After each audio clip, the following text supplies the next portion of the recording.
Hey, everybody. It's movie time with Ryan J. How's it going, Arrow? Doing good, man. What you been up to? Oh, just way too much screening time, honestly. Really? Tell me about it. What do you got? Six of them here? 5 of them today. 5, and that's not even including any of the ones that were like opening in theaters, really. So much screening, so much happening. It's like one of those weeks where they just threw so much out. Usually studios are very attentive to the release schedule and try not to compete. Nothing here is like major like blockbuster. There's no Spider-Man No Way Home this weekend or the Batman this weekend, but there are some really great TV series and some great things heading. I think the bigger films are actually on the streaming services, so I chose those this weekend. Well, I'll tell you what, I've really relied on your streaming things because I've became a big binge watcher during the COVID-19, and so now, I mean, that's how I sure, I still go to the theater now, but when it comes to a binge watch, I think that's going to be the sexiness of being at home watching things like that, is that you can't binge watch in a movie theater, but boy, at home, oh my God. I know, and especially when it's great. And we've learned that, the streaming services can rival the best of the movie studios. I mean, look at Netflix and Apple TV Plus, like basically sweeping awards season, Yeah, just amazing. I remember when HBO used to be the big old monster. Now it's those other people. It's so true. Where would you like to start today, sir? How about with We Crashed? Have you heard of it? No, what is it? Well, it's a new TV series on Apple TV Plus. It's a limited series, 8 episodes. The first 3 appear today on Apple TV Plus. It's based on the true story of Adam Newman and his wife, Rebecca Paltrow Newman. She was Gwyneth Paltrow's cousin in real life.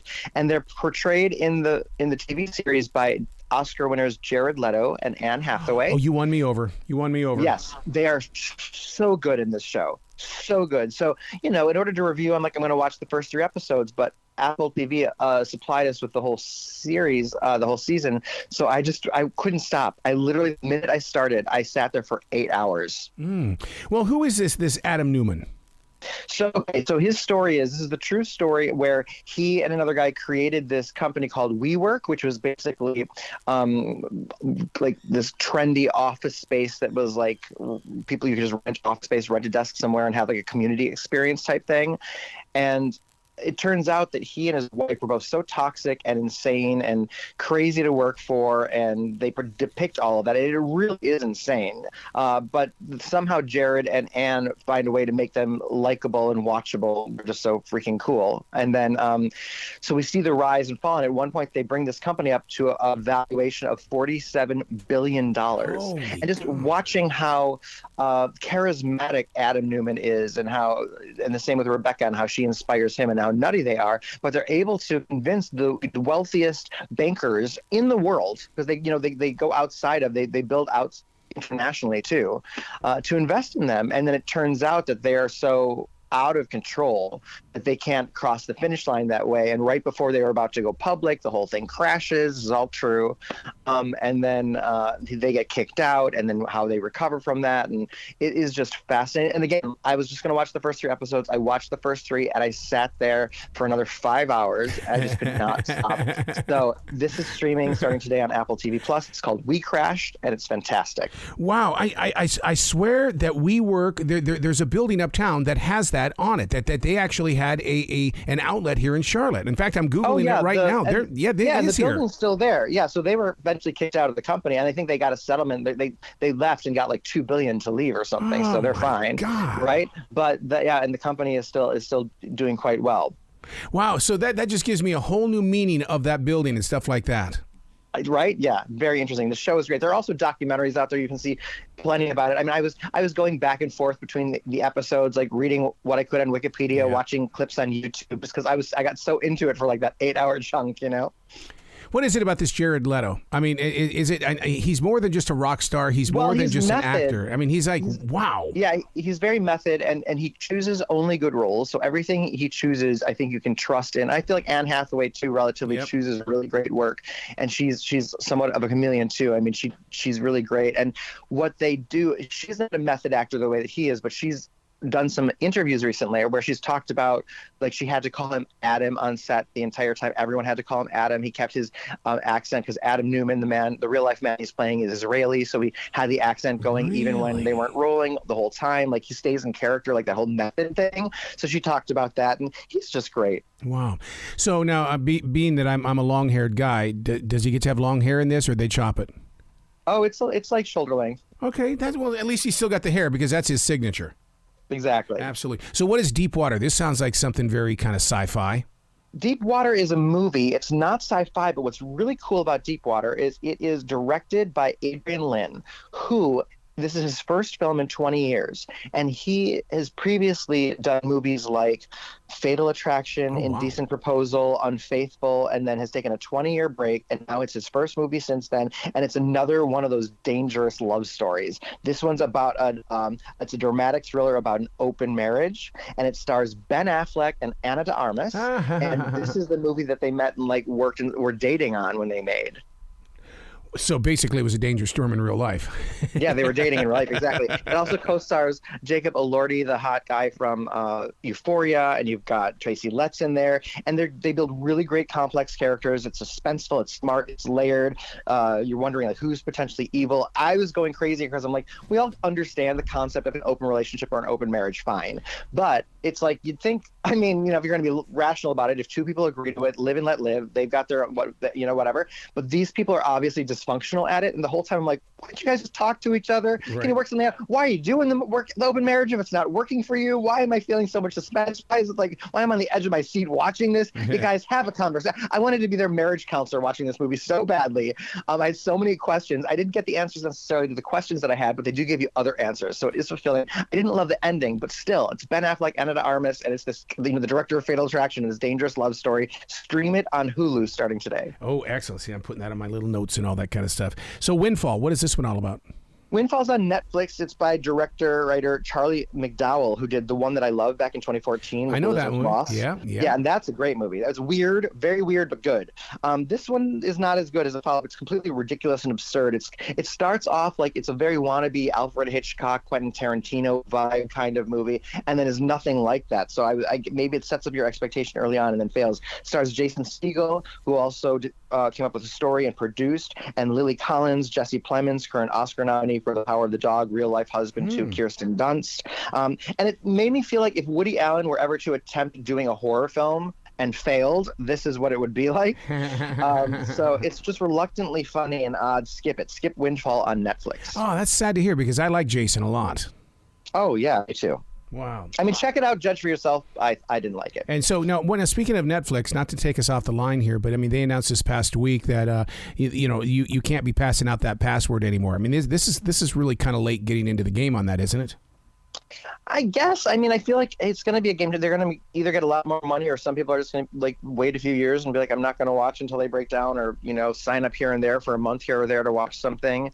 That's just what it is. Like they're gonna lose viewership, but also they'll probably increase some money. So some people, they'll increase subscribers. So it's more important, like how much money they make in terms of subscribers, or how many people are actually viewing. I guess if everybody's just subscribing, does it matter if anybody streams or watches anything they make? Is it about that? Is it about the money they're making from the subscribers, or is it about the actual streams? Because let's say you own one Netflix account, and you've got like your mom and dad with one, your neighbor with one, a friend with one, a cousin with one, and they're all watching the same show. That counts as like 5 or 6 views of one show. So I don't know how they're judging. I mean, it's a very interesting thing, and in some ways they're right to do so, because it's like you can't buy one movie ticket and get 8 people in. Right. Well, this is where it affects me, is that I have Netflix in my living room, in my master bedroom, and I have it in my RV, and it's like, wait, I'm still the same person. I should be able to use it wherever I want. It won't affect you that way. Okay. You can have it. Yeah, you can still have as many devices on your own account. It's just saying you probably can't set up profiles for multiple people. Oh, okay. See, that's why I talk to you, dude. You do the research. I just give it to you, and you say, you're better than my Google. Netflix account. My mom and dad have an account, like they have a profile. So like I give them my username and password, and they just click on their mom and dad profile, and they have their own watch list, and they can have their own history of what they watch. Mine is different. I've got preview content as a critic, so like they can't watch mine. Mine's password protected. If they click on my profile, they can't get into mine, because I have a critic profile. But it's just interesting that way. Wow, boy, you just break it down, don't you, into files? I try. What is Master? Master is a new movie it's rated R on Prime Video. It stars Regina Hall, who I love. There was so much promise here. It is a very wannabe Jordan Peele horror movie, because it's like a socially conscious horror film. And I love the way, I remember like a quarter of the way into this movie, I thought, oh my God, this might be one of my favorite movies of the year. It's Regina Hall. It takes place on this campus, college campus on the East Coast. And there's like racial overtones and controversy here and implications. And there's like a witch that had died that might be haunting students still, and I was very into it. It becomes such a mess of a movie. Although the themes are good, it's a totally missed opportunity with the script and the editing. It was horrible. I was so disappointed in how bad it was as a movie, how bad it becomes that I have to say skip it. Oh. Skip it. Yeah, skip it. Skip, master. We need to market that, man. We need to get some merchandise that has T-shirts and hats and stuff. Skip it. Exactly. Skip it. All right, now Minx. Now this sounds like some sort of drama, like a James Bond. Dun dun dun dun. Yeah, this one's really good. This is like one of the raciest shows. I mean, I'm going to be totally transparent here. The reason I checked out Minx is because it's about a woman who, in the 70s, it's a period TV series on HBO Max, and she creates a feminist magazine, but the only person who will buy it is like a pornographer, basically, who does, like nude magazines. Yeah. And she reluctantly joins up forces, and they end up creating the first nude magazine of, nude men for women. Oh, wow. And I saw a preview for it, and it featured so much male nudity that I was like, oh, fine, I'll watch it. I was like, I want to sell the naked people, right? And then I watched it at Arrow. I'm not even exaggerating, and I even did the research. This has the most male nudity of any entertainment ever produced. Oh my God. So yeah, and but in spite of that might be a draw sells this just in. It's still a really well written, very funny, very good show, and I can't wait to see the rest of it. I've seen the first 5 episodes. I think the first 2 are available now on HBO Max. But the themes of she's at war with herself. It's not based on a true story, but it's loosely inspired by certain things. But she's so at war with herself as a feminist, wanting to come out with this magazine for women and to further women's rights at the time, but then is frustrated that she can only get it published and has to make compromises by doing a male centerfold and that kind of thing. And it is hilarious, and it's well written, and I'm so into it. And so I'm going to keep watching. It's really great. It's Minx, streaming on HBO Max. And again, more even. I think season 1 features more than 100 full frontal male. Oh my God. Yeah. So do you think that women who bought the magazine would, if they got caught looking at it, they would say, I was just reading the articles. That's it. I was just reading the articles. No, those are only men. Women are like, that's what I want to see. Women, I think, are a little bit more honest with each other. They're like, hey, check it out. So what else is going on RyanJReviews.com? That's it. I'll have my full reviews with clips of these later today. Very cool. And so now do you ever take the TV show? Because I always want people to see the visual of you doing this too, because you're very passionate about selling movies.